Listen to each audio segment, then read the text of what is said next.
Hello नमस्कार दोस्तों, स्वागत है आप सभी का टेड टॉक्स पे। मैं अपर्णा और आज हम लोग पढ़ेंगे सीटेट 2019, 2021 और 2022 में जो एग्ज़ाम हुआ है उसमें जो आपके इम्पोर्टेंट सीडीपी यानी बाल विकास के क्वेश्चन हैं, आज उनको हम डिस्कस करेंगे। और मैं चाहती हूँ कि अगर आप जब भी इसमें जितने भी क्वेश्चन मैं कराऊंगी, जब उनको आप सॉल्व कर रहे हैं तो जो मैंने आपको टैग वर्ड्स कराए थे, पॉजिटिव टैग वर्ड और नेगेटिव टैग वर्ड, मैंने हिंदी में कराए हैं, आपको मैथ्स में कराए हैं और इंग्लिश में कराएं। तो टैग वर्ड्स लगभग हर सब्जेक्ट में सेम ही होता है।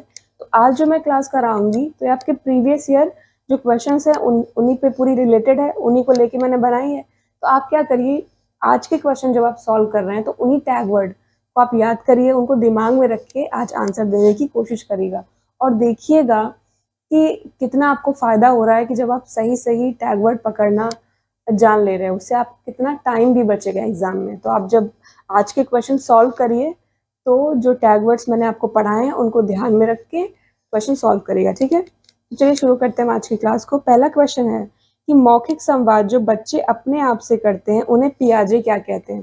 कहा जा रहा है कि बच्चा जो खुद से बात कर रहा है, जो मौखिक संवाद है, उसे पियाजे क्या कहते हैं। तो मैंने हिंदी की क्लास में आपको पढ़ाया था, जब मैंने भाषा अर्जन और अधिगम पढ़ाया था तो उसमें आपको बताया था कि बच्चा जो खुद से बातचीत कर रहा है उसको पियाजे क्या कह रहे हैं। उसको पियाजे कह रहे हैं अहम केंद्रित वार्ता, ठीक है। तो अब इसमें आपका सही option number third. Question number 2 है कि छात्र केंद्रित शिक्षा शास्त्र की क्या विशेषता है। जो चाइल्ड सेंटर्ड शिक्षा शास्त्र की बात की जा रही है, जो बच्चे पे केंद्रित है, उसका क्या मतलब है। ऑप्शन नंबर 1 है कि योग्यता के आधार पर विद्यार्थियों को नामांकित करना तथा वर्गीकरण करना। अब इस क्वेश्चन का आंसर अगर आपको टैग वर्ड्स ध्यान में है तो आप सही से बिल्कुल तुरंत देखते दे सकते हैं। दूसरा है केवल पाठ्य पुस्तकों पर निर्भर होना। तीसरा, बच्चों के अनुभवों को प्रमुखता देना। या चौथा, यंत्रवत याद करना। तो देखिए, याद करना हुआ, ये मैंने बता ही दिया था, ये गलत होता है। हाँ, बच्चों को का जो है वर्गीकरण भी सेपरेट ग्रुप्स में नहीं करना चाहिए, ये भी मैंने बताया था। पाठ्य पुस्तकी ज्ञान, ये भी गड़बड़ होता है। तो इसमें आपका सही क्या है, इसमें आपका सही ऑप्शन नंबर थर्ड जो कह रहा है कि बच्चों के जो अनुभव हैं उनको प्रमुखता देना। तो इसमें आपका कौन सा ऑप्शन सही होगा, option number third. Question number third है कि कक्षा में परिचर्चा के दौरान एक शिक्षक प्रायः लड़कियों की तुलना में लड़कों पर अधिक ध्यान दे रहा है। कि एक क्लासरूम की बात हो रही है जहाँ पे बच्चे बैठे हैं, परिचर्चा हो रही है, तो वहाँ का जो टीचर है वो लड़कियों पे ध्यान नहीं दे रहा है, उनकी तुलना में लड़कों पे ज्यादा ध्यान दे रहा है। तो यह किसका उदाहरण है, जेंडर समरूपता का, जेंडर पक्षपात का, जेंडर पहचान का, जेंडर संबद्धता का। तो ये किसका एग्जाम्पल हो गया, जेंडर पक्षपात का। क्वेश्चन नंबर फोर्थ है कि बच्चों के संज्ञानात्मक विकास के संदर्भ में निम्नलिखित में से कौन से पियाजे की संरचना है। तो यहाँ किसकी बात की जा रही है, जो कॉग्निटिव डेवलपमेंट बच्चों का हो रहा है उसमें पियाजे की कौन सी संरचना है। तो आप सभी को पता है, पियाजे मैंने पढ़ाया भी हुआ है, उसमें मैंने आपको क्या सिखाया था कि किसके बारे में बताया, स्कीमा के बारे में पियाजे ने बताया। क्या बताया कि स्कीमा क्या है, स्कीमा एक तरह से मेंटल स्ट्रक्चर ऑफ नॉलेज है। तो इसमें आपका क्या सही होगा, इसमें आपका सही होगा option number 2 schema. Number fifth है कि संरचनावादी सिद्धांतों के अनुसार अधिगम के बारे में निम्नलिखित कथनों में से कौन सा सही है। तो देखिए, संरचनावाद का जो योगदान है वो शिक्षा शास्त्र और शिक्षा मनोविज्ञान में बहुत ज्यादा है, ठीक है। ये प्रत्यक्ष ही नहीं, परोक्ष रूप से भी है। संरचनावाद ने सबसे पहले क्या किया, इसने सबसे पहले साइकोलॉजी को किससे अलग कर दिया, दर्शन शास्त्र से अलग कर दिया और उसको कैसा बनाया, प्रयोगात्मक बनाया, ठीक है। तो ये बात आप जानते रहिए। तो जो क्वेश्चन दिया हुआ है उसमें आपका जो ऑप्शन नंबर 1 है कि अधिगम सक्रिय विनियोजन के द्वारा ज्ञान की संरचना की प्रक्रिया है, ये सही होगा, ठीक है। ऑप्शन नंबर 1 आपका सही है। और 2 में आप देख सकते हैं कि स्मरण की बात की जा रही है, 3 में याद करने की बात की जा रही है, तो ये तो अपने आप में गलत हो जाएगा, नेगेटिव टैग वर्ड है। क्वेश्चन नंबर 6 है कि विद्यार्थियों को स्पष्ट उदाहरण और गैर उदाहरण देने के क्या परिणाम है, ठीक है। तो ऑप्शन नंबर 1 है कि यह अवधारणात्मक समझ के बजाय कार्यविधिक या प्रक्रियात्मक ज्ञान पर ध्यान केंद्रित करता है। 2, अवधारणात्मक परिवर्तनों को प्रोत्साहित करने के लिए यह एक प्रभावशाली तरीका है। 3, या विद्यार्थियों के दिमाग में भ्रांतियां उत्पन्न करता है। या 4, या अवधारणाओं की समझ में अभाव पैदा करता है। देखिए, इसको आप बिल्कुल ऐसे ही आंसर दे सकते हैं ये देखेंगे आप, टैग वर्ड्स याद करेंगे तो आपको तुरंत ध्यान में आ जाएगा। इसमें कौन सा सही होना चाहिए? ऑप्शन नंबर 2 सही होना चाहिए कि अवधारणात्मक परिवर्तनों को प्रोत्साहित करने के लिए एक प्रभावशाली तरीका है। क्या आ रहा है यहाँ पे? प्रोत्साहन शब्द यूज किया जा रहा है। ठीक है, तो इसमें आपका कौन सा ऑप्शन सही है? ऑप्शन नंबर 2 सही है। क्वेश्चन नंबर 7 है कि विकास के संदर्भ में निम्न में से कौन सा कथन सही है? विकास के बारे में पूछा जा रहा है। ऑप्शन नंबर 1, विकास केवल बाल्यावस्था के दौरान होता है, गलत। विकास बहुआयामी होता है, सही। तो इसमें आपका कौन सा ऑप्शन सही है? ऑप्शन नंबर 2 कि विकास क्या है? बहुआयामी है। क्वेश्चन नंबर 8 है कि वाइगोत्स्की का सामाजिक सांस्कृतिक परिप्रेक्ष्य अधिगम प्रक्रिया में डैश के महत्व पर जोर देता है। अब देखिए, इस क्वेश्चन का आंसर मैं चाहती हूँ कि आप लोग मुझे कमेंट बॉक्स में कमेंट करें।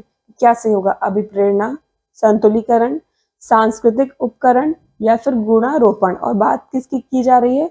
वाइगोत्स्की का जो सामाजिक सांस्कृतिक परिप्रेक्ष्य है उसकी बात की जा रही है। ठीक, तो आप क्वेश्चन पढ़ लीजिए। क्वेश्चन जो लिखा हुआ है उसी में आपका ऑप्शन भी दे रखा है। ठीक है, चलते हैं नेक्स्ट क्वेश्चन पे। जीन पियाजे अपने संज्ञानात्मक विकास के सिद्धांत में संज्ञानात्मक संरचनाओं को डैश के रूप में वर्णित करते हैं। तो जब कहीं भी जीन पियाजे देखें आप तो और संज्ञानात्मक संरचनाओं के बारे में बात की जा रही हो तो वहां आपका क्या सही होगा? वहां सही होगा आपका स्कीमा। तो इसमें कौन सा आंसर सही है? Answer number 2। क्वेश्चन नंबर 10 है, एक समावेशी कक्षा में डैश पर जोर होना चाहिए। समावेशी कक्षा मतलब जिसमें हर तरह के बच्चे पाए जा रहे हैं। तो ऑप्शन नंबर 1 है कि सामाजिक पहचान के आधार पर छात्रों के अलगाव। ये मैंने आपको कल ही पढ़ाया नेगेटिव टैग वर्ड में कि सेपरेट ग्रुप्स नहीं बनाने हैं। तो ए क्या हो गया? जो ऑप्शन नंबर 1 है आपका वो गलत हो गया। दूसरा है कि हर बच्चे के सामर्थ्य को अधिकतम करने के लिए अवसर प्रदान करना। ये आपका देखिए सही है। यहाँ पे आपका ऑप्शन नंबर 2 क्या हो जाएगा? सही हो जाएगा। थर्ड भी पढ़ लेते हैं कि प्रदर्शन अभिमुखी लक्ष्यों, ये गलत हो जाएगा। या अविभेदी या समरूपी निर्देशों। तो क्वेश्चन नंबर 10 में आपका क्या सही है कि हर बच्चे के सामर्थ्य को अधिकतम करने के लिए अवसर प्रदान करने चाहिए। अवसर प्रदान करना, सीखने के अवसर देना, ये सब किस में आता है? पॉजिटिव टैग वर्ड में आता है। क्वेश्चन नंबर 11 है कि दिव्यांग जन अधिकार अधिनियम 2016 के अनुसार निम्न में से किस शब्दावली का प्रयोग उपयुक्त है? तो जो दिव्यांग अधिकार अधिनियम 2016 है उसके अनुसार जो आपका ऑप्शन नंबर 1 दे रखा है कि छात्र जिसे शारीरिक दिव्यांगता है, ये सबसे ज्यादा उपयुक्त शब्दावली है। ठीक है, प्रश्न नंबर 12 कह रहा है कि एक रचनावादी कक्षा में निम्न में से किस पर महत्व दिया जाना चाहिए? ठीक है, किसकी बात हो रही है? कि रचनावादी कक्षा में की बात हो रही है। तो देखिए, जो रचनावादी कक्षा है वो इस विश्वास पर आधारित होती है कि अधिगम तब होगा जब शिक्षार्थी निष्क्रिय रूप से जानकारी लेने के बजाय अर्थ और ज्ञान निर्माण की प्रक्रिया में सक्रिय रूप से शामिल हो। मतलब बच्चा क्या निष्क्रिय रूप से पढ़ा ना हो बल्कि निर्माण की जो प्रक्रिया है उसमें एक्टिवली पार्टिसिपेट कर रहा हो। ठीक, तो इस हिसाब से इसमें आपका क्या सही होगा?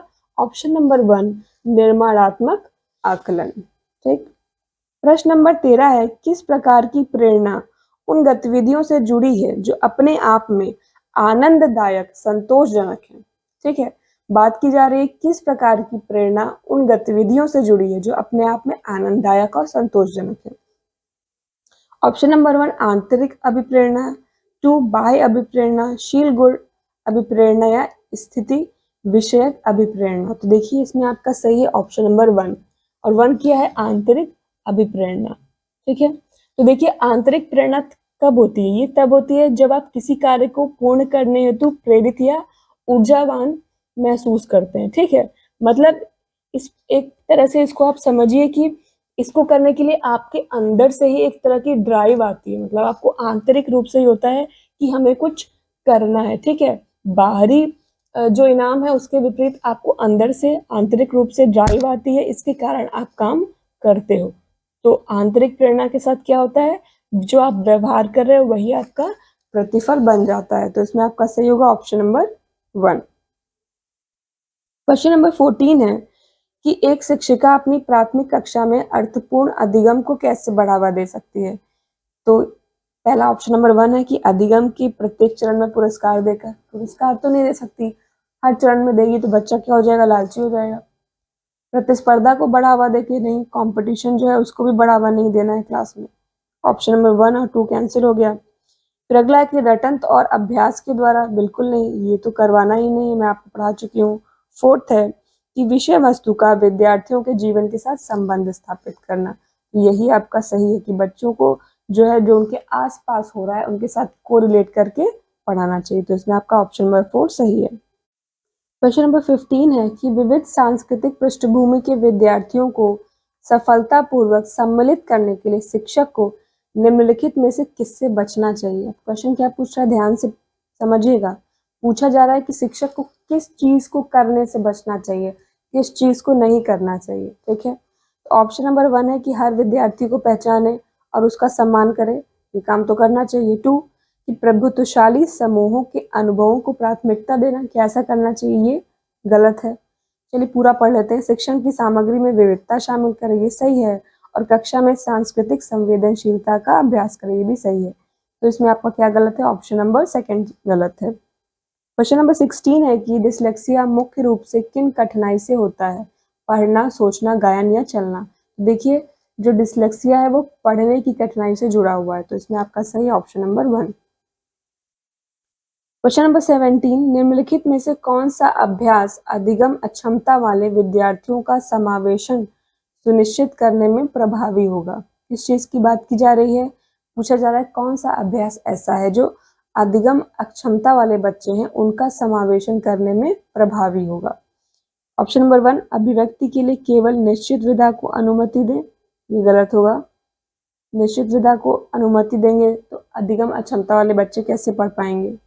विफलता का आरोपण क्षमता की कमी को माने, ये भी गलत है। बहुत लंबे और बारंबार दत्त काट दें, गलत है।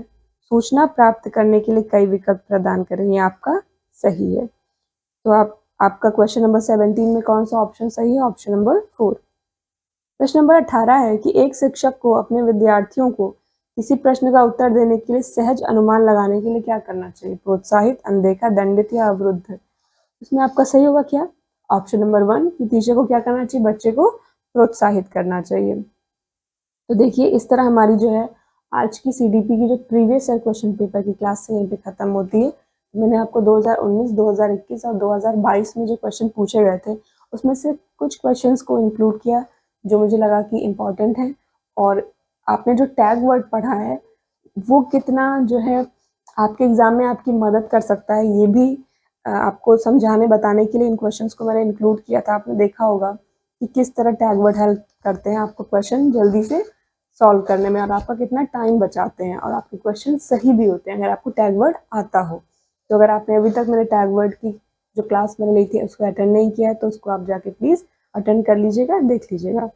तो आपको आपके एग्ज़ाम की तैयारी के लिए बेस्ट विशेस। हम आपसे मिलते हैं अपनी अगली क्लास में। तब तक अगर आपने ये वीडियो देखने के बाद इसको लाइक नहीं किया तो लाइक कर दे क्योंकि आप लोग देखते हैं पर लाइक नहीं करते। अगर देखिए क्लास पसंद आई तो लाइक करने में क्या जाता है, कमेंट करने में क्या जाता है, कुछ भी नहीं जाता, एक भी पैसा खर्च नहीं हो रहा है आपका, थोड़ा सा टाइम लगता है बस। लेकिन जो आपको पढ़ा रहा है उसको क्या होता है, मोटिवेशन मिलता है। ठीक है, तो हम आपसे मिलते हैं अपनी अगली क्लास में। तो आप सभी को तब तक के लिए नमस्कार।